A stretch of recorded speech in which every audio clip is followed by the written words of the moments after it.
Let's put it ready. Hi, everyone. More excitement. Hi, everyone. No, you just said it the same way, but louder. Hey, everyone. It is Christine. Here comes the motorcycles again. I was ready that time. Hey, everyone. It's Christine. This is, I think, officially named the Classy Christine Show. And if you get the play on words, classy, class, like a classroom. Also, I drink wine. But today I'm drinking a mimosa because it's Sunday.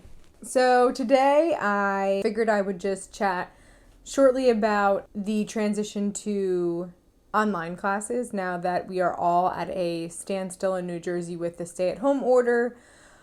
All schools had to transition to being remote. So as a student and as a education professional, it's been a transition to working online. So I'm in one class, like I mentioned in my last video this semester, which is like a introduction to research class. And my class transitioned online 2 weeks ago. So actually coming into this week will be our third online class. So we are using, I know there's a lot of different platforms that people are using for their transition to online. So Rutgers, their online system to begin with was they used the platform Canvas. So that's what we stuck with for my class to go online or to go remote.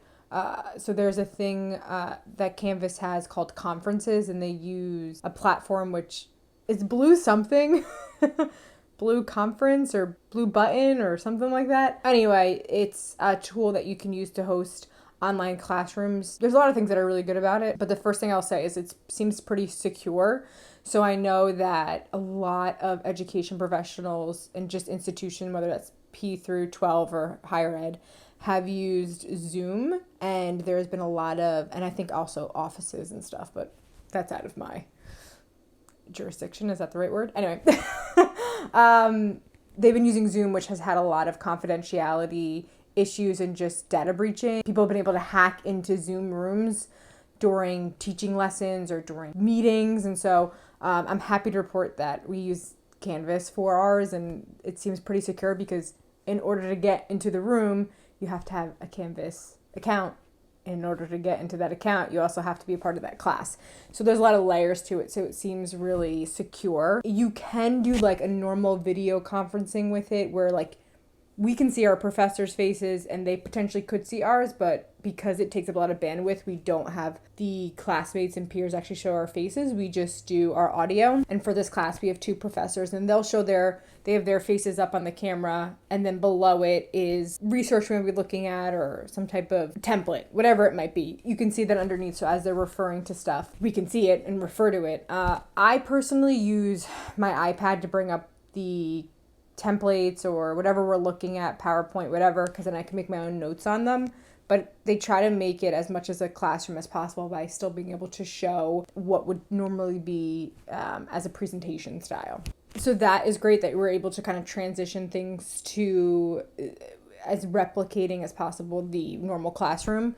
There's also the feature where when you sign in, you can change your status. So for us, you can raise your hand, or if they're like, does that make sense to everybody? We can do a thumbs up or a thumbs down. There's other options like you're excited or cheering or something. And I haven't taught a class to this platform, but my professors seem to really love that we're still able to, and I think it's great, still able to interact as a class by being able to change our status. So that's been as best as we could have hoped the class could have been going. This is probably it. So we have been able to really mimic what we would have normally done in a normal class. We typically mute our mics, all of the students mute our mics, and then if there's a question or if people have a response to something, usually they can unmute their mic. Also, because we moved online, we had to get rid of another assignment that we had for the semester because it was an observation assignment, which just wasn't going to happen since we can't really be around a lot of people.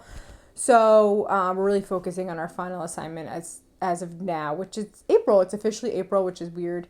So we are really on the route to the end of the semester. So that's pretty much what's been going on. I really like what we're using on Canvas. I think that it works.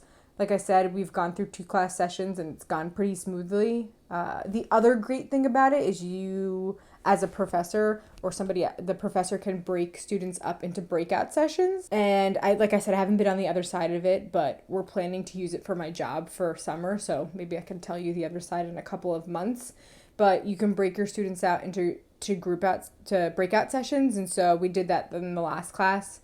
And essentially I met with 4 other peers and we talked about and worked through something. So, and then it's time. So like if they want you in the breakout session for 10 minutes, you know, you're timed in it and then it will move you out of it once your time is up essentially. It's really organized, I think. Like I said, it really can mimic what a normal classroom might look like to the best that you can using just an online platform. It's definitely been a transition to be online. I prefer in-class instruction, and so it's definitely been different, but I think we're just at a stage right now that we don't have a choice and everyone needs to be adaptable. It's been going pretty well. Like I said, I'm only in 1 class, so I think that really helps because I think more than 1 would be a lot. But this summer I'm in 3, so I'll keep you tuned on how that goes, having more than 1 class online. I have 2 classes that are at the same time in the summer, and they will be online this summer, so we'll see how that goes. So that's all I have for this week. I think the conversation around digital engagement and digital classrooms are going to be happening at least for the next couple of months. Comment below and I'd be happy to talk about even a different topic about education or doctoral work right now. So that's a wrap. Follow me on Twitter at @cpitts_, and I'll see you next time. Bye.